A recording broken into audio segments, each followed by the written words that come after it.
You're all welcome, especially the department ministry with your team, as well as my colleagues, honorable members, and our staff.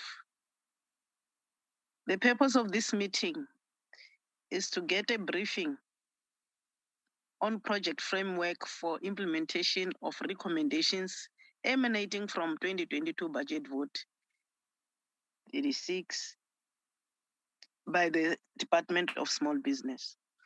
Without any waste of time, because we have got a lot of activities today, let me invite the DM to usher his team in this regard. Thank you. Thank you very much, our chairperson. And indeed, I hear that the team has a long day today and would want to wish the best on the work that the members are doing. Of course, I'm with the DG who will be leading on our presentation. Yeah, that's what I could say because I couldn't hear on apologies. But as we would appreciate within the business of cabinet, the minister could be in that process. I would advancedly apologize for her. Thank you very much, Chairperson.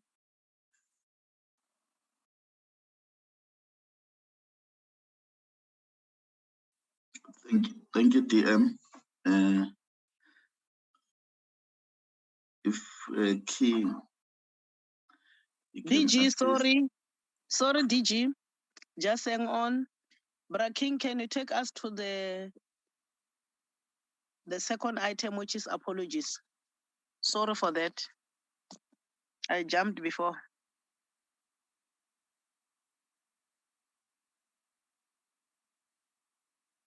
Do we have any apologies, King? Yes, Chairperson. Thank you. The apologies that we have received, it's the apology of Honorable April, who is on leave, and Honorable Jacobs. And then we also have an apology of Honorable Zumula, who is currently in a flight. Then he's indicated that he will join as soon as he lands. And then we've got an apology of Nkosi Ultuli. And we have also now received an apology of the minister who's attending the cabinet. Thank you, Chairperson. Thank you, King. Let's note the apologies. The next item is adoption of the agenda. Can I have the mover amongst the members? Chairperson, I move for the adoption of the agenda. Thank you, Honorable Lubengo. Any seconder in this regard? Seconded, Chairperson. Thank you. And DG, the stage is yours. Thank you. Thank you, Chair, and good day again. I will request the right to project. I am accompanied by, we are led by the DM, but we also have colleagues from the entities. They are here, and the members of the executive of the department are also here. Chair, I don't see.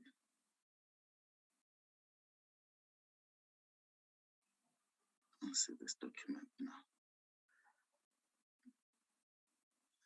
I find DG, I made you a co-host. Yes, I'm fine. I'm just looking for a document now. I don't see it when I present, when I project. Just quickly removing some of the documents here on my screen. Yes, I can see it now.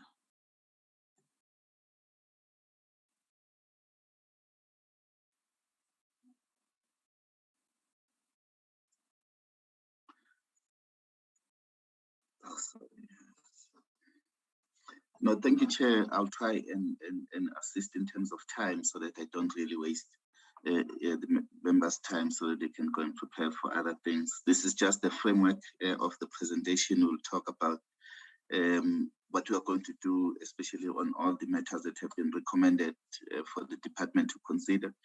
Also, we do have, Chair, towards the end of the presentation, some detailed project plans in terms of some of the projects that we are working on as a Department of Small Business Development under annexures. I'm not going to talk to this. It's just an introduction, Chair. I'll go straight to the recommendations.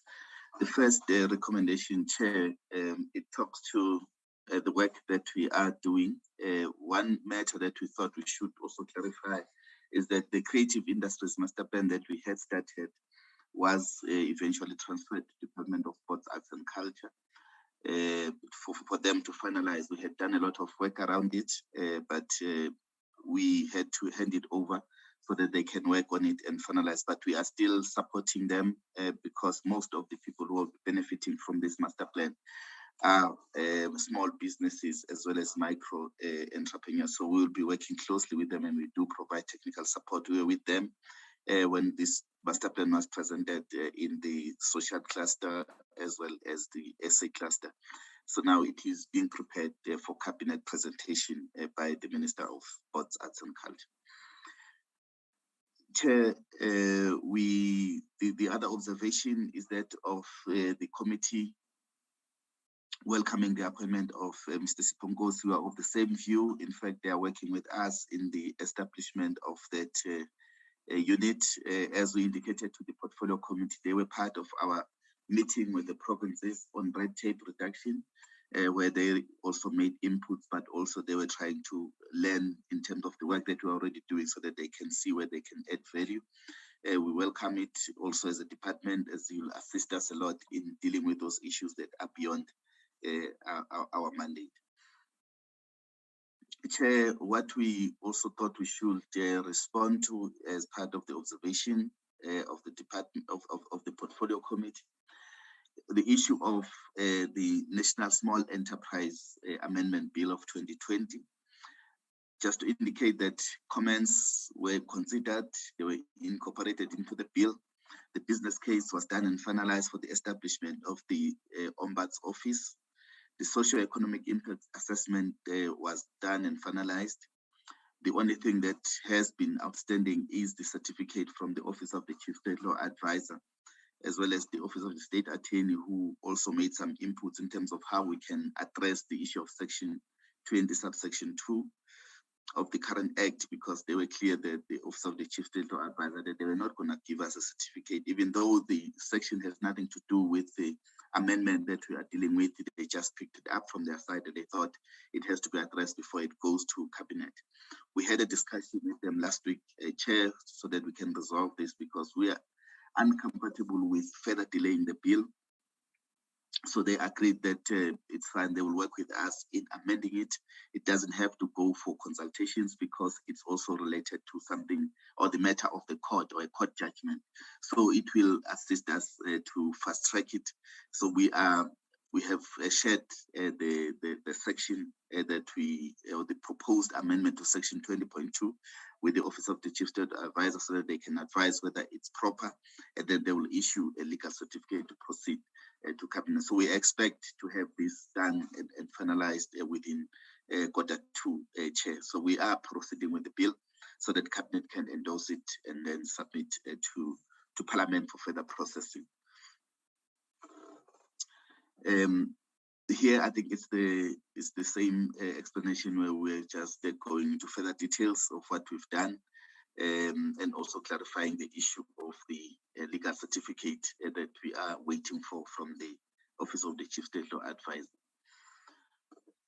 Chair, one matter here that we thought we should also further clarify that we have consulted, in fact, with the Department of Public Service and Administration, especially on the establishment of the Ombuds Office. The guidance that was provided by DPSA is that we need to establish this office. In the short term, it must be established as a juristic person, within the department, and then in the medium term as a public entity that is falling under Schedule 3A. And then they have made some estimations in terms of the startup cost, and that for the office within the department for the first 4 years, it is estimated that around 80 million would be required. We did have an engagement with National Treasury recently, I think it was on the 5th of May, where we were talking about the issue of the additional budget that will be required to assist us to establish the Ombuds office. From our side, the 460 million that was mentioned, sorry, apologies for that, I do have flu, was that the 416 million is not part of the program or the budget that was given to the department. So we just want to correct that, but we are having discussions with National Treasury, and we have presented this to them that there is a shortfall in terms of the establishment of this office. Chair, in terms of this recommendation observation 6.6, we want to further clarify here that we have quite a lot of progress with the Department of Public Service and Administration following the meeting where they came and presented to the Portfolio Committee. There was a discussion at a high level with the political principals, and then followed by a meeting with the analysts from both departments on the 12th of May to resolve those challenges, because we don't want this thing to go between us and DPSA arguing about certain things, but we thought it's proper for the officials to meet and finalize this. So some concerns were raised in terms of the costing of the structure.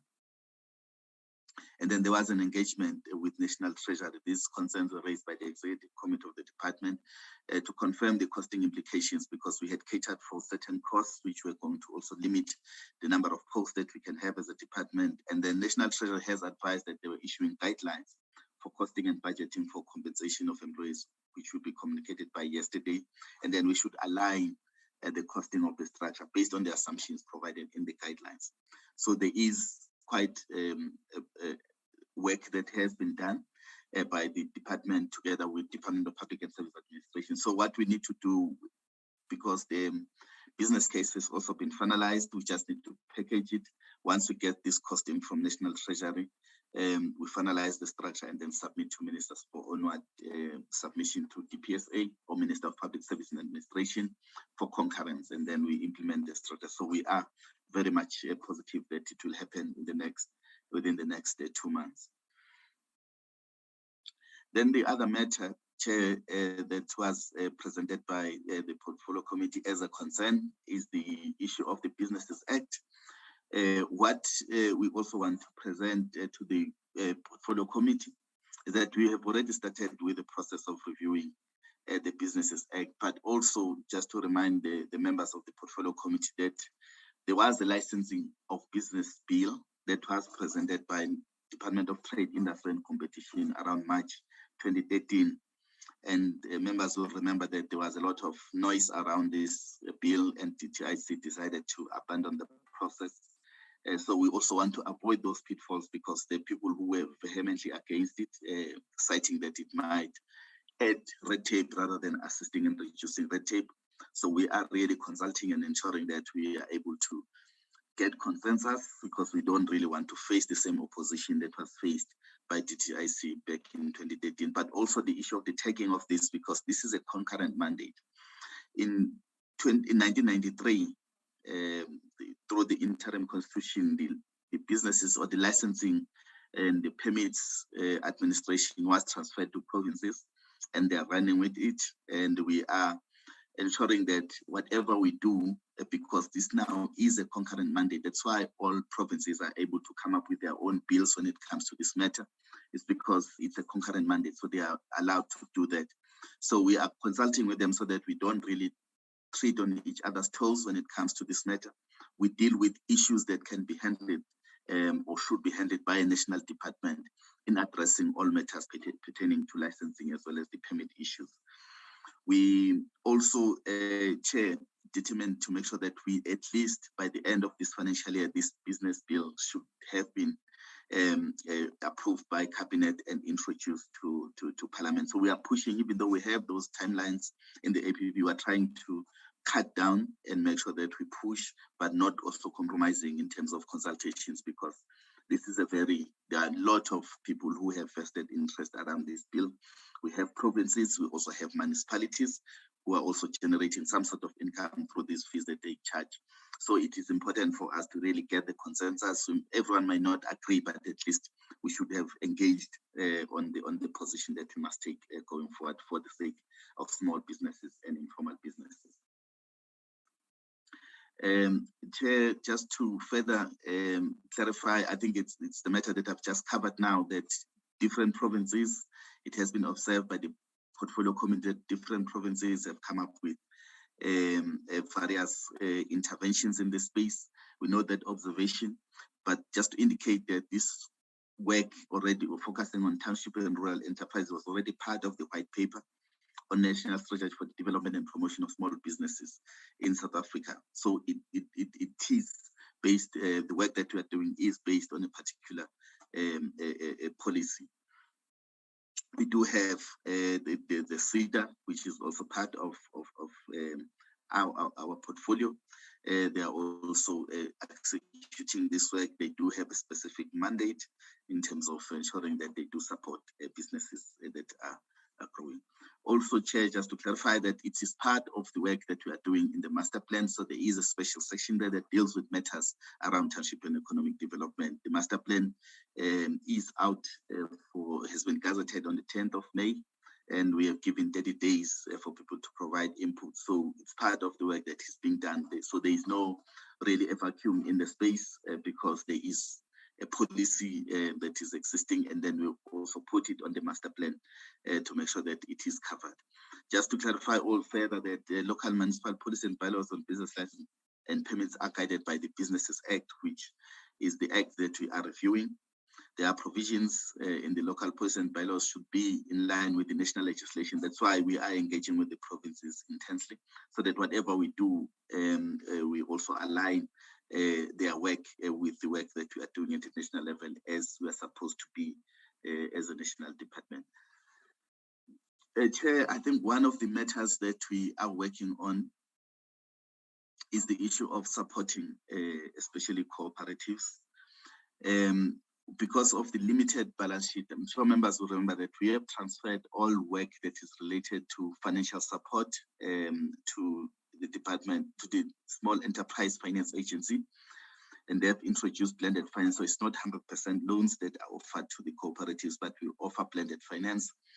We do agree that there is high mortality rate, especially around cooperatives. So there is a need for us to really introduce intensive support, and CEDA is working. They do have a dedicated program that support the work of cooperatives. I must indicate that the minister and deputy minister, we had a discussion recently, and they've asked that we come up with a proper program to support cooperatives, and that might call for us to review all the relevant documents, including the policies, the legislation related to cooperatives, so that we properly really support cooperatives and move them from just being those survivalist enterprises, but to become enterprises that transform the economy. So it's critical for us to also provide this post-investment support, and CIFA does actively support these enterprises that have received funding to ensure that the risk of impairment is minimized, and where restructuring is required, it is introduced without delay. I did speak on the issue of CEDA prioritizing, and this work is really part of the corporate plan that was presented by CEDA on cooperatives support. Chair, the issue of the SME and cooperatives funding policy, we note the concern of the portfolio committee, and we had extensive consultations. You'll see that in terms of the people that we invited for these consultations, it included, business chambers, informal traders, commercial banks, cooperatives, because we really wanted to get direct inputs from the people who experience these day-to-day challenges. So the policy is being finalized now, and will be taken to cabinet for gazetting again for public comments, because we always want to make sure that we cover as many people as possible in terms of these policies, because they are not just government policies, but we expect the whole country to also implement the same policy. So this work is being consulted widely, but also the cabinet will approve it for gazetting so that it comes back, it goes for public comments, and then it comes back to them for final approval. Chair, I think the concern that was raised by the portfolio committee, especially on SEDA's budget, we also have the same concern. Just to indicate or emphasize one point, that SEDA in the past has been able to have a surplus budget that will normally go to National Treasury and request that they give us that money back so that SEDA can continue to execute certain projects. But this year, 2021-22, there's no surplus. All the money that was allocated was fully utilized. So it means this time around, SEDA will be really operating under tight budget because of all the money that was budgeted for this year. So there's no chance for us getting a surplus, but we are addressing these matters with SEDA so to make sure that we're still able to fulfill all the work that we had promised to deliver as a portfolio. Chair, on the issue of the constituency offices, we said we will take this matter because there is an interdepartmental committee on DDM that is chaired by COGTA, because we really don't want to go on our own tangent as a department, but we need to work closely with the structures that are there so that we also check the legalities and every other thing so that we are not really accused as a department of utilizing our work to further certain political objectives. So we are taking this work seriously. We're presenting it to this interdepartmental committee for guidance, because DDM is already there to ensure that we expand, and SEDA has committed as per the corporate plan for this year to expand to add 80 more offices to make sure that we reach more people and the services that we offer as a portfolio are available closer to the people. One other matter, Chair, I think we are working on the issue of addressing the vacancies. Just to indicate, Chair, that for the incorporation to be finalized, it won't need an amendment to the current act, the National Small Enterprise Amendment Bill that we are working on. But we are looking at coming up with a special legislation. I always indicate that it's similar to what the National Empowerment Act, which empowers the NEF to execute its duties. We are looking at doing something similar to that, because we'll also need to repeal a number of sections in different acts, because we are getting the CPDA, Cooperatives Bank Development Agency, over. We'll have to repeal certain section of that act.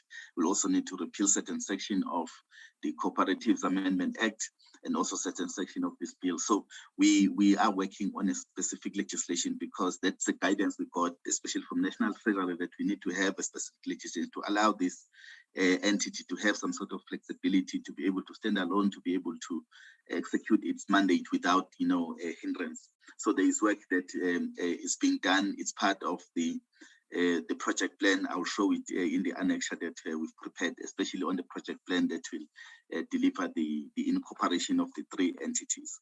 We are working on the issue of reducing vacancies in the department. We do have a project plan, but we know that once the structure is approved, there will be an increase in terms of the vacancy rate, but we also intend to make sure that we are prepared for that. That's why we've kept the target that we need to have less than 10% vacancy rate by the end of the financial year. I think we also want to emphasize here, Chair, that we are committed as a department, or even as a portfolio, to make sure that there is no a disturbance, or we don't compromise service delivery during this process of the incorporation of the three entities. Just to indicate further that even the MTSF, as well as our APP, they have not been amended to reduce the target to cater for delivery of the services. So we are clear that instead of reducing the target, we increase them, so that SMMEs and entrepreneurs out there are not compromised when we are still busy internally dealing with this incorporation of the entities. So we just want to make that commitment that we'll never compromise service delivery, just for us to be able to deliver on the incorporation of the three entities. I think I've spoken to observation 7.4 in terms of the structure that we are really pushing hard and ensuring that we are also able to finalize, because even the DDG positions cannot be filled currently because the structure that is being discussed between the department and as well as Department of Public Service and Administration. So once the structure is approved, everything will start unfolding. The issue of the finalization of the NISET master plan, as I indicated earlier, we're almost there.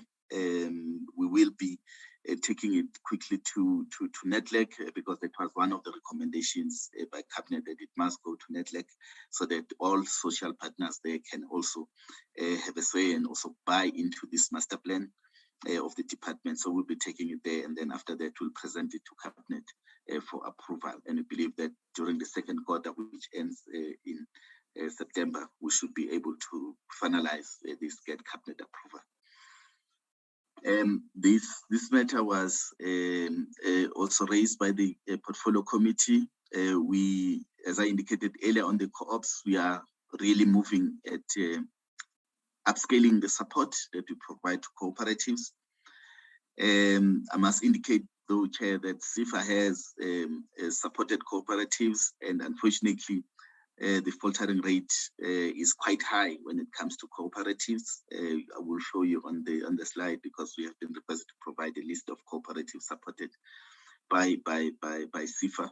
We do have that list as part of this presentation. We're saying that there's quite a number of engagements that we want to lead, and the Deputy Minister is the leader in terms of the delegations, especially when it comes to these cooperatives. We admit that there's high failure rate.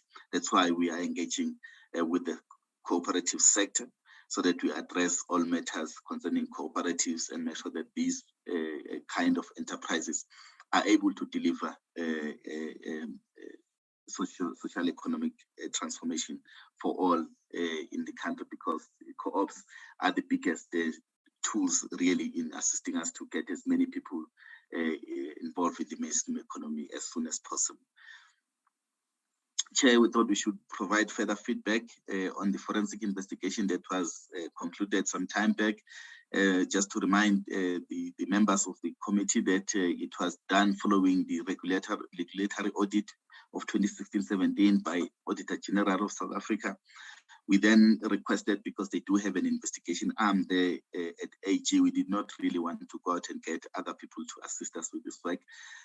So we got AG, they assisted us, they did a good work. We had 9 employees that were suspended for alleged fraud at the time.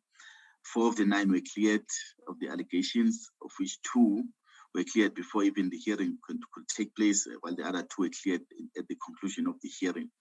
We finalized all disciplinary processes, of which we dismissed 5 of the 9 employees in May 2021. And then, since the investigation, Chair, was done by the Auditor General, they are obliged to present the report to the National Assembly in terms of Section 10 of the Public Act number 25 of 2004. They did present to the Portfolio Committee on the 4th of November 2020, but they have not tabled the final report, which they are still working on, because they were indicating to us that they want to allow the process of the internal disciplinary process to be finalized, but also they were editing certain parts so that not everything that was discovered could be presented as part of the work that should be presented to the National Assembly.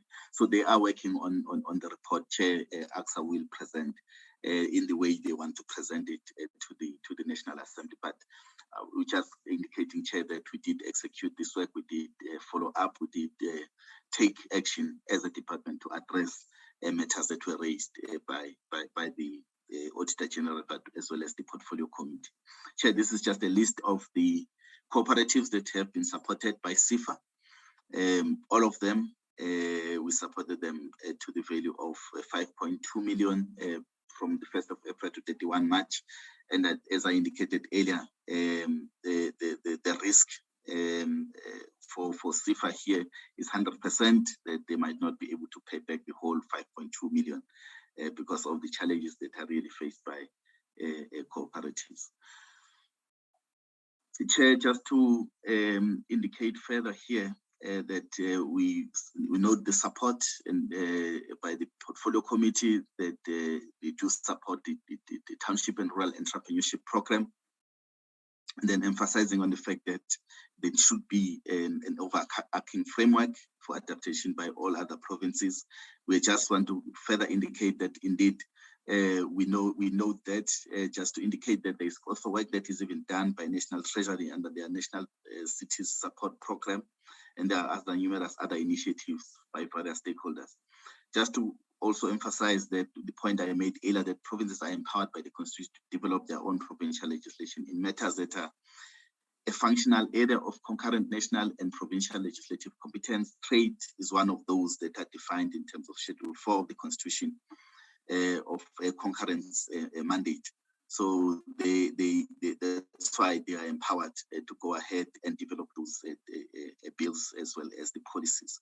But from our side as a department, we are working on amending this so that there is also uniformity across provinces. We still have to play our role as a leader in the space as a Department of Small Business Development. That's why we are working on the Businesses Act to amend various sections, but also repeal certain sections so that there is uniformity across. You cannot go to different areas and find different policies and different requirements by different municipalities, also different provinces. So as a department, we are occupying our space by proceeding ahead. We've been also encountering some resistance from some provinces, citing this issue of the transfer of the Businesses Act in terms of the interim constitution of 1993, saying we don't have a role to play, but we are saying to them, no, we do have a role to play.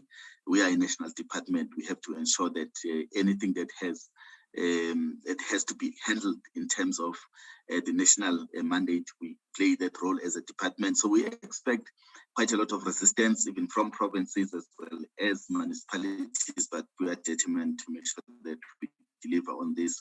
So far, we've also engaged with the Office of the Chief Territorial Advisor because we wanted to make sure that whatever we start, it's something we don't want to encounter challenges towards the end of the process. So they've given us 2 legal opinions. We are responding to some of the issues that they've raised, and also we are taking their guidance in terms of ensuring that whatever we do will have a policy that will be acceptable. I think the issue we've addressed this one in the recommendation 6.7. And then there is this issue of the parliamentary constituency offices. I think I did address it earlier that we want to really ensure that whatever we do, we are not found wanting at the end of the day, so that we are clear that the mandate, because if we need, for example, to provide financial support to these offices, we might be found wanting. So we are really pushing it and making sure that it's discussed at an interdepartmental committee that is responsible for DDM, and also for them to provide guidance in terms of how we can work closely or cooperate with these parliamentary constituency offices without compromising the department. Then, Chair, just to emphasize here, the Minister and Deputy Minister really have been active in ensuring that we engage with as many structures as possible, because we are always aware that we are not the only ones who can deliver on this mandate. We do need support of the private sector, we need support of the community, we need support of unions. So this work is ongoing, but we're also participating in the social impact committee that was established by the President following the State of the Nation address, where we are raising the issues that are related to small businesses. Whatever social compact we enter into as government, the issues around small business development are not left out. So we are pushing those things. We're pushing mostly the issue of SMME support so that all partners can support SMMEs, but also looking at the issues around red tape. Those are the matters that we are pushing strongly, because red tape is not only a government issue. There's quite a lot of red tape out there, even from the private sector side. So we are pushing and working together with them. So with the social compact that will be announced by the President will include the work that we are doing as a Department of Small Business Development. Chair, we are just recommending that the portfolio committee takes note of the feedback from the portfolio. We do have colleagues on this platform who will also respond to some of the issues that might be raised. We thought, Chair, we should also just bring this to your attention.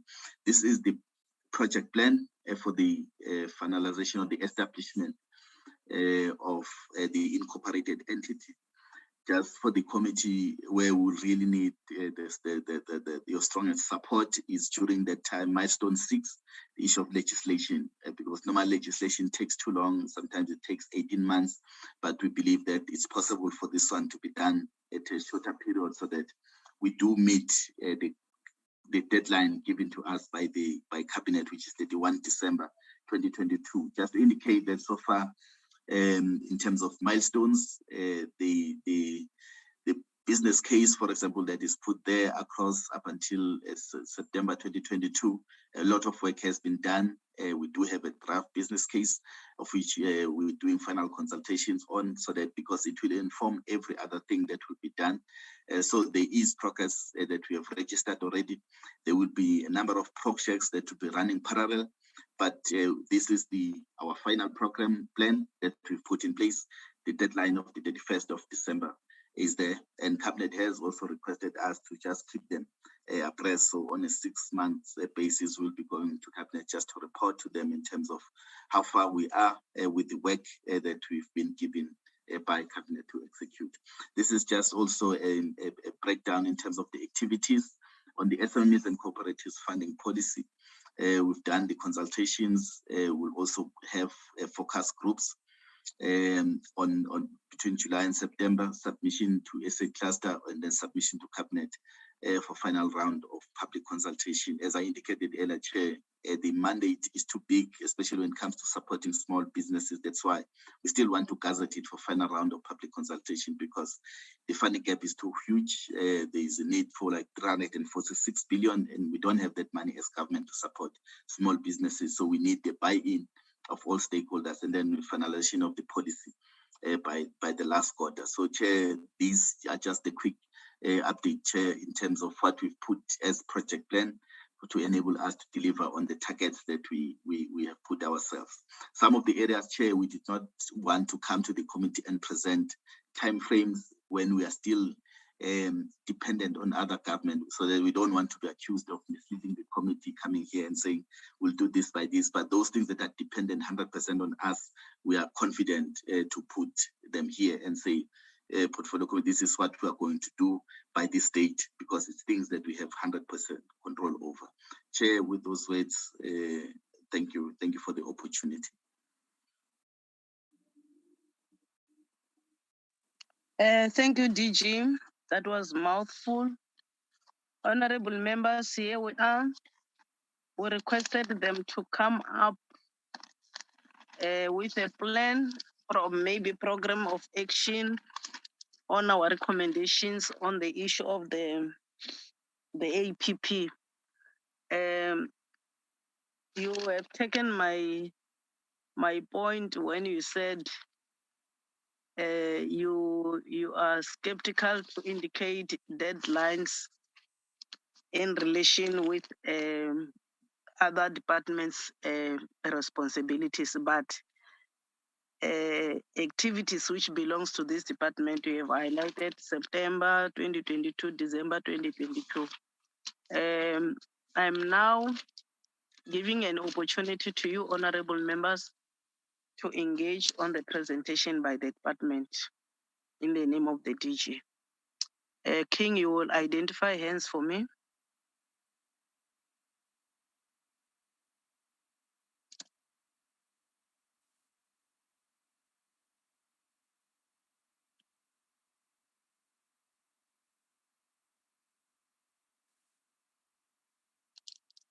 First hand.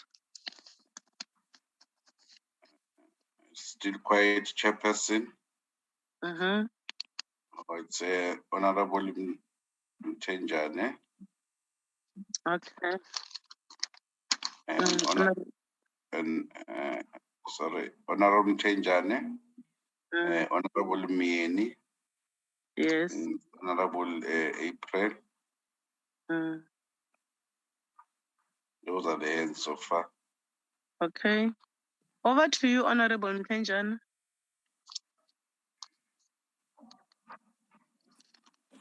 Well, thank you very much, Chairperson, and good morning to the colleagues and the department as well. You will forgive me, Chairperson. I had a flu in the couple days there, so I'm not sure if my voice is proper. I didn't have a voice for the past 2 days. Chairperson, we thank for the presentation. It sounds convincing. It shows that indeed the department can listen to us as a portfolio committee when we advise them or when we check with them if there are any space where we can help. Because as a committee, we are not necessarily here to lash them. We are also here to help how they must do their work, because we get first-hand complaints from the people as we do our constituencies. Of course, Chairperson, we are not necessarily here to praise the fish for swimming, but the presentation was very good. The only thing we know that the presentation can be good, but the implementation do the opposite. So we're here to also commend again and encourage this department to carry on and go and do exactly as we recommended and as they understood it as well, because somewhere, somehow, they also say they agree with us when we say this is not right, that is not right. So we are here to work together, Chairperson, going forward. That is why sometimes, Chairperson, when we step on each other's toes, it's not necessarily personal. Sometimes we will ask very much discomfortable questions because we want to make the comfortable discomfortable, because this is our work to take responsibility as the public out there. When they voted for us to come and represent them, they must see us doing the work. So we thank them a lot for this presentation, Chairperson. It sounds good. It is exactly what we recommended, especially on the issue of township and the rural areas. They must also zoom in there very strongly so, because that is mostly where the problem is. These issues of malls in our villages, they have taken all the luxury of our people.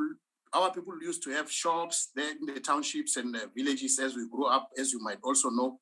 But now there are malls all over the villages. So those malls, they don't own by our people, neither the companies. They don't even give them work for that matter. If they do, they pay them very little money. So our people must work for themselves instead of believing in these issues of malls, which they don't even benefit them. So zoom in the department as a department back to the villages, back to the townships. Let's see how can we have the township again to revive our people to survive again in the township. Thank you very much, Chairperson. Thanks, Honorable Ntenjane. Honorable Mieni.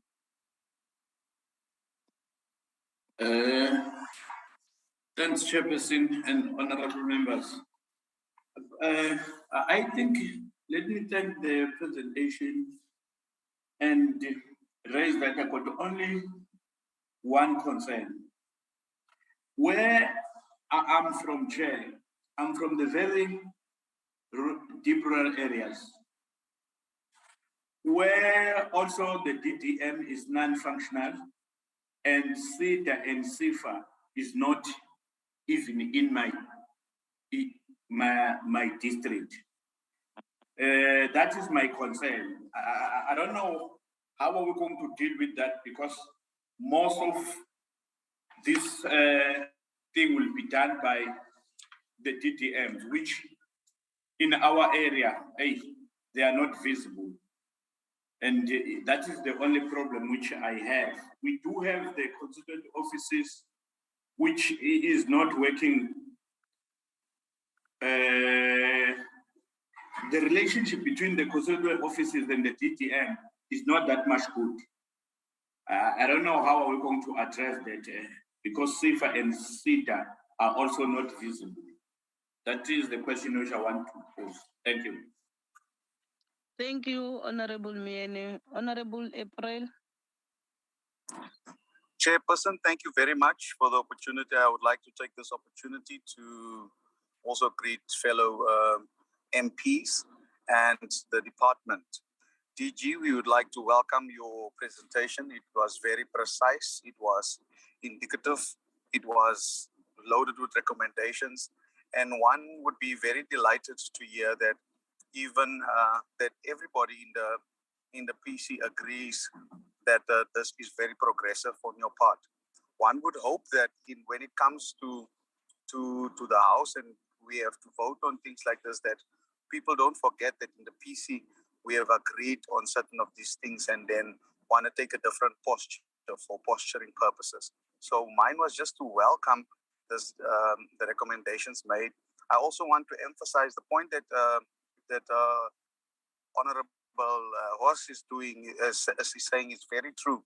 You know, if it is difficult for a member of parliament to get the department to respond to the constituencies, how much more difficult is it not for our people to directly contact the department and get assistance? That is one of the things that must be taken serious, DG. It has been a very cumbersome and a slumbersome process to see delivery in our rural areas and specific entities is some of the things that one would want the department to note, that it doesn't matter how grand our plans are. If we fail to implement and if we fail to have a working kind of relationship, it would be nothing but great numbers on a great piece of paper written for a great purpose, but not affecting the lives of our people. And that is what I wanted to submit this morning to the PC. Thank you so much for the presentation. It is welcomed again. Thank you, Chair.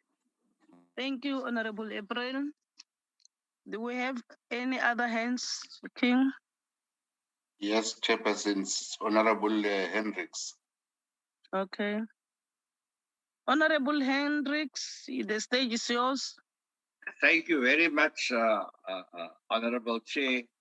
Honorable Chair, I support the honorable members who are waving the flag for the rural areas. We were in Gradville last week.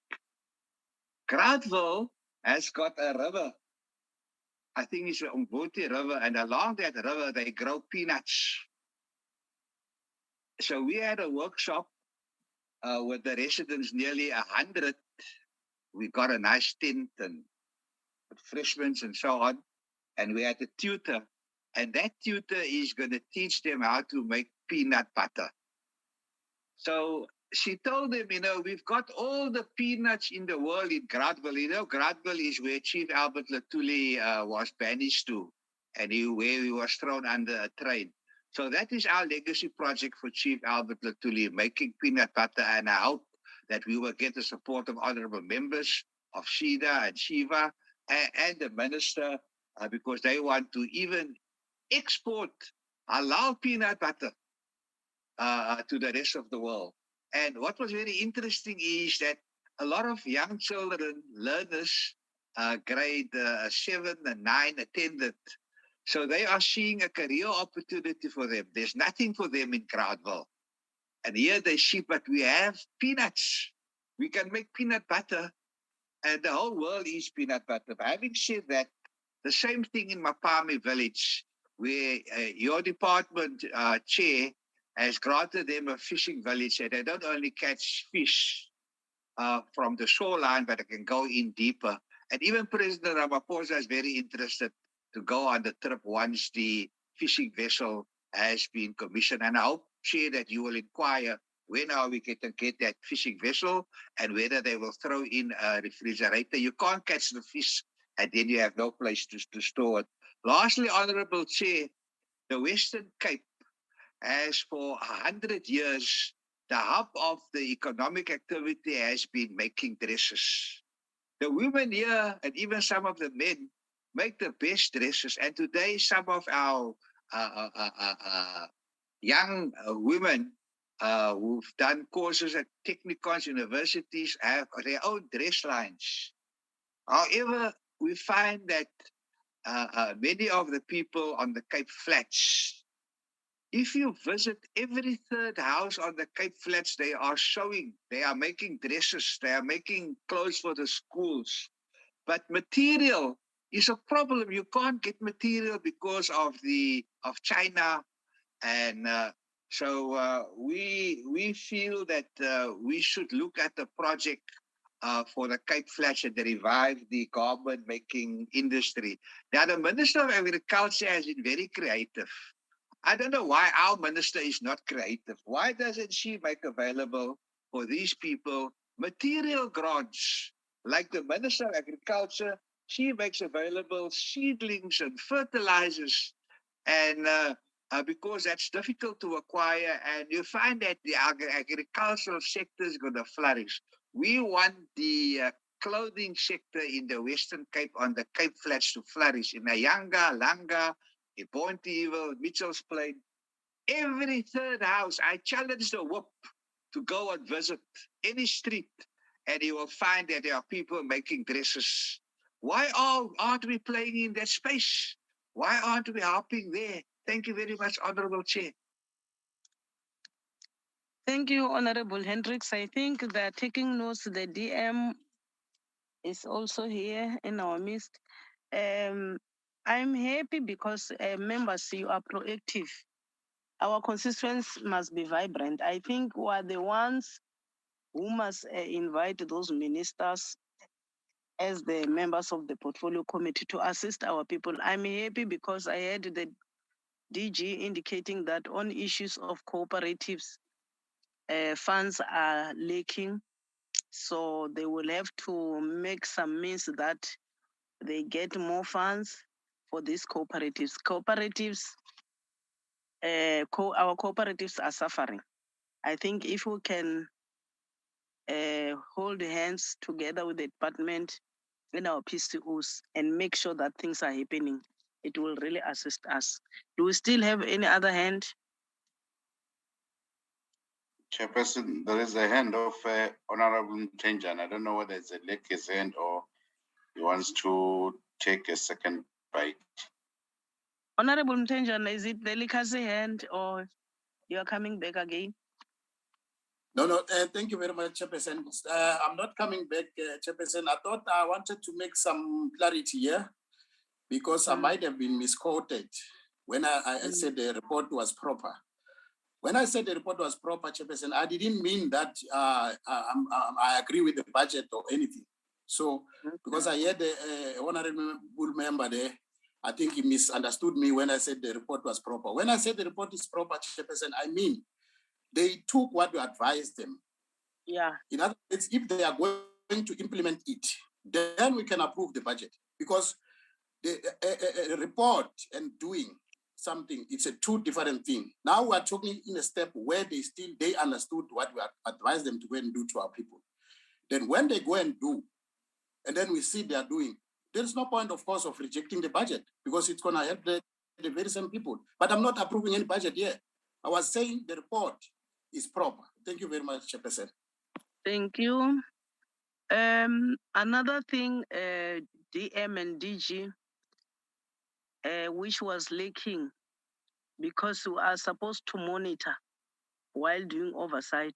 It was the issue of timelines, but in other areas, I had the DG indicating that this is going to happen during this. And I discovered that since, as the department, in other instances, you rely on other departments as well as lawyers of the department.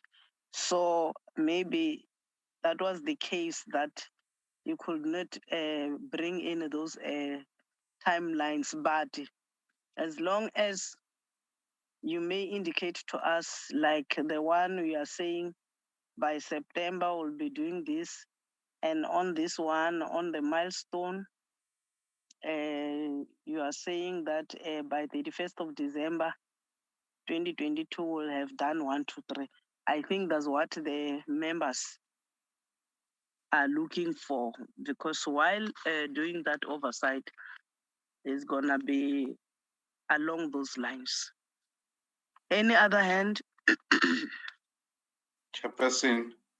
Yes. It is not a hand, but it's a message from Honorable Matulela indicating that he's got a network problem. So she has written in the chat there, saying in Limpopo, in Vembe, there are 7 small businesses who have been knocking for 10 years now in CEDA without any help. Amongst them, there are 3 doing piggery in the Eastern, and then Eastern Cape. It's the same story. So we plead that the department to implement and quickly reach SMMEs in rural and townships, please. Presentation will be given round of applause after implementation in the ground. I thank you. Thank you, Honorable Matulelo. Your message will be taken to the department. No any other hand, according to you? No, Chair. Okay. Let me join my colleagues by saying that is the responses is in line with what we have recommended. And indeed, we'll be happy if the implementation part of it can occur, and also to speed up the process.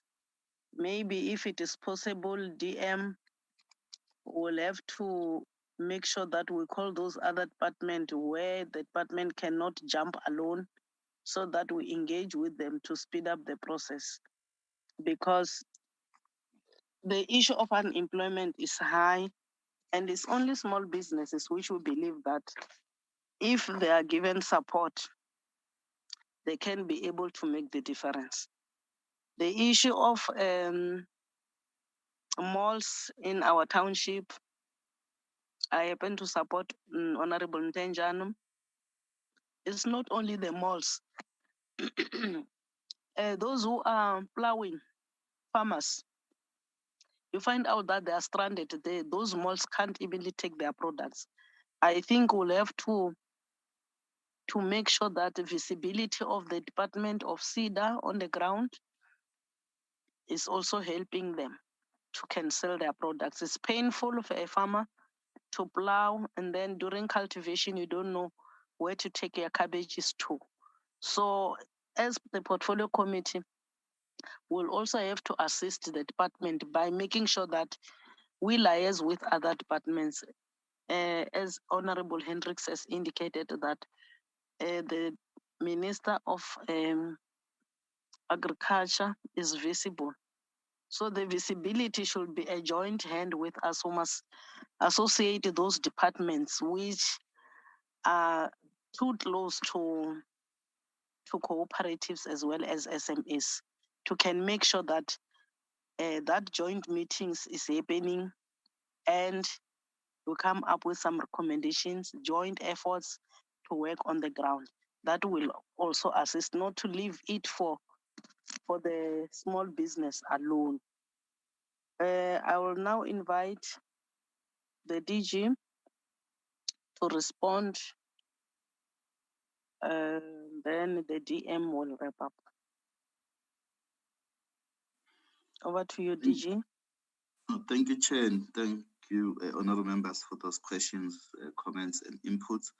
Let me, with your permission, Chair, request the CEO of CEDA to start first, and then I will take those questions that he's not going to respond to. CEO. Yes. CEO, CEDA. Thanks, DG. Good morning, Chair and honorable members.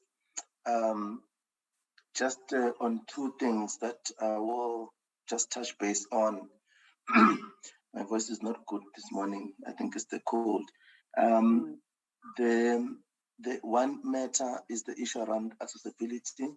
As part of the APP that we submitted this year, we had said that we will be doing access service points, which will bring us closer to the SMMEs and cooperatives in the rural areas, as part of the aid that we're planning to roll out this year, where we do accreditations of local accountants to be part of our extension service, so that the SMMEs and cooperatives in that area can go to that place and be able to get assisted with CEDA having to pay for these services. We believe that that is the best plan we can have without having to increase the number of offices because that becomes expensive. So that's what we submitted to as part of our APP. So I can say that for sure that the areas like Nongoma, Pongola, the Zululand district, I know that we didn't have SIFA and SIDA, or SIDA and SIFA didn't have presence there, and I know that they're on the list for this year as well, so that then at least we are closer to people in the rural areas. That is amongst others that are on the list to be at least to make sure that we are closer to SMEs and cooperatives this year. So that should be sorted as part of our plans to be more visible. And there's other rural towns that we earmarked. I think the issue of the access to markets is very key to make sure that then SMEs have access to markets, and that's our role. And definitely we have to get involved more and work together. We started the relationship and it's working well with the Department of Agriculture. So we just need to make sure that that is solidified and we're able then to make sure that even the farmers are first access to market is concerned, assisted. Obviously, the process starts from the hand holding, from the plowing side part, making sure that the quality product is produced so that then we don't have issues when it comes to access to market. And on the issues of the clients in Vembe and the Eastern Cape, we would via the DG, we would just get more information and make sure that they're assisted. Thanks, Chair. Thanks, DG. Thank you. DG. No, thanks, CEO. Chair.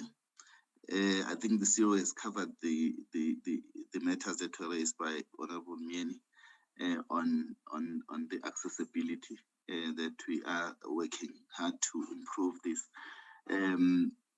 Honorable Mtenjana, I think you're correct. That's why we're pushing for these access points to cover rural and township areas in particular, so that our services can also be closer to the people who need these services. In addition to the access points, we're also working with these TVET colleges that we are working with, but also we working on the issue of getting the municipalities also some officials be trained there so that they do offer or they can refer some entrepreneurs to the relevant entity if they need support. I think Honorable April is also correct that we need to assist in dealing with the issues that they raised as the honorable members of the portfolio committee, which does really make sense that you cannot be a member representing small business, but you cannot get assistance from the same department. I think we will improve on that so that we address also the issues that are raised by the public, but also those that are raised by the honorable members. And then Honorable Hendricks, you did touch on the work that you visited Crowdville. I think we can maybe request our SIDA office, but if you can, those details can be shared of that program of growing peanuts, if they can be referred to us so that we can ask the SIDA KZN to follow up on that project and make sure that the support that they will need is also provided. We do note also the recommendation around garment making. We do have a scheme that we're offering through SIFA on clothing and textile, especially for the informal as well as micro businesses. I think it's something that we need to consider and see how we can further support these small businesses that are involved in the clothing and textile sector, which is key, but also linking them up with the DTIC interventions. I think the CEO has responded because we're going to request those details from Honorable Matulela of those SMMEs in Vembe. Just to indicate, Chair, that is Vembe and Eastern Cape, so that we can follow up and provide support to those small businesses that require support. I think, Chair, the point that you are raising I think we will be in our quarterly reports. I think these issues, we can just add an annexure where we'll just zoom in on the issues that the recommendations of the bid are, just to indicate the progress, even those matters that are not under the control of the department 100%, we can just to show a progress on a quarterly basis on how we are delivering as per our commitment to the portfolio committee. So that's the commitment we are making, Chair. I do have colleagues who deal with the quarterly reports here, so we will be able to provide that information on a quarterly basis to the portfolio committee. Chair, I think I should end there. I don't know whether there is anything that I missed out before I hand over to the chairperson. Thank you, DG. I think you have covered us, and also to commend you on the issue of the forensic investigation where people have been punished. I think this is a lesson. Continue doing so because we must respect taxpayers' money and we must assist the vulnerable. The department has got very, very a little budget, so we can't allow people to misuse it. Meanwhile, we are evenly struggle to have a big budget to be able to reach our target or cover all the areas. We appreciate, since we are going to have a meeting with all CEDAs, we're still preparing. That's where we'll have to join hands together with you on how best can we assist, because we can't say we're visible. Meanwhile, in other areas, we're not there, more especially on the issue of the DDM raised by Honorable Muyene. I think it's something which we'll have to check with the Office of the President, because in all district municipalities, the DDM has been launched and it makes our life easier in other areas. So these are issues which we'll have to check. Also, DM, I'm mandating you to look on this matter since Deputy Ministers has been tasked with these responsibilities. I will now request the DM to wrap up the discussion. We appreciate the commitments which is being made by the department. DM, over to you. Thank you very much, Chairperson, and indeed, thank you for the comment and the comments that you have made, and I think we're taking notes quite well. We'll take the process forward, but I must also indeed thank all the members of the portfolio committee for their encourageous contribution to the presentation that we made.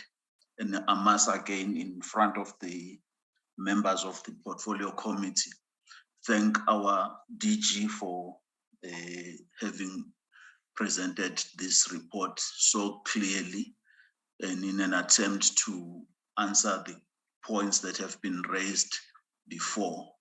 I really must say we are indeed properly guided, and when there are mistakes, as you do at other times, we appreciate those being pointed out so that we correct them.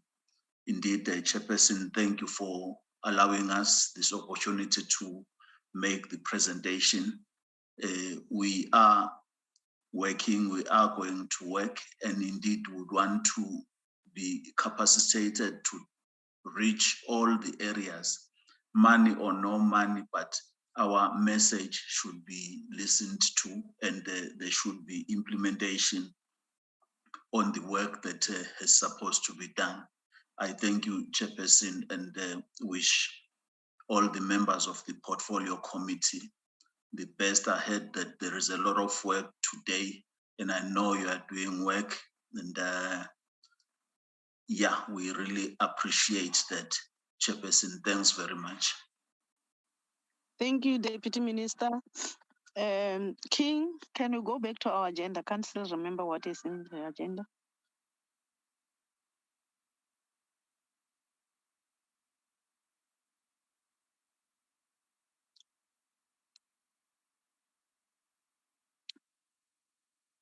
be the consideration of minutes, Yeah. Chair. Yeah, can you flag the minutes so that we consider them?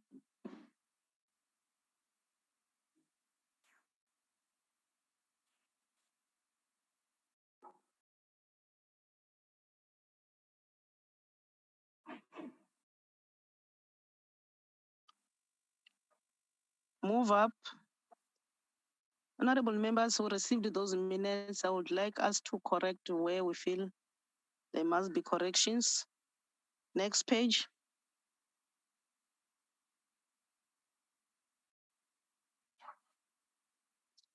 No corrections, move. No correction, move.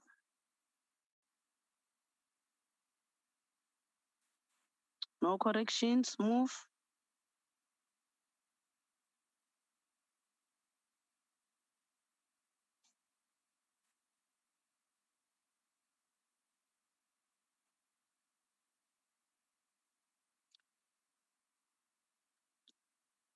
Thank you. Can I have a mover for the adoption of the minutes as the true reflection of what transpired during the 25th of May, 2022? Chairperson, Honorable April, I move for the adoption of the minutes. Thank you, Honorable April. Any seconder, honorable members? Honorable Mieni, 2 seconds. Thank you, Honorable Mieni. The minutes are duly adopted. Honorable members, thank you so much for your participation. Chair. Yes. Before you close, I just wanted to make the announcement of that invitation. Okay. Do so.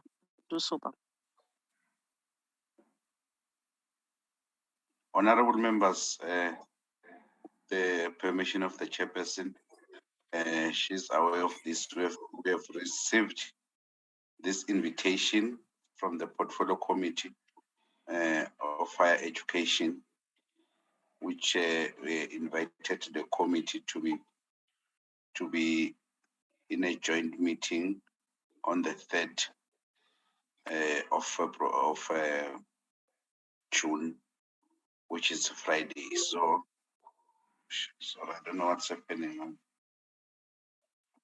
I'm trying to take it down.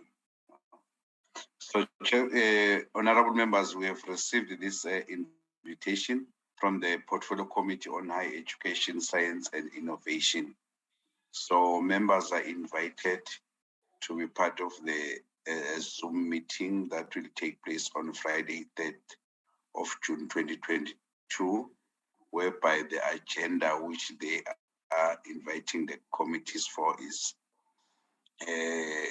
is to receive a presentation by the Department of Science and Innovation on the Science, Technology and Innovation White Paper and recently Cabinet approved decadal plan, and then financial resources for science and innovation and STI budget coordination mechanism. So now the main objective of inviting all these committees, they've been looking at the sense that they can look at the opportunities that can be there for, in our case, for small businesses, what opportunities can be there, and then the portfolio committee can then advise the Department of Small Business of the opportunities that can emanate from these technologies that are being innovated by the Department of Higher Education, Science and Innovation.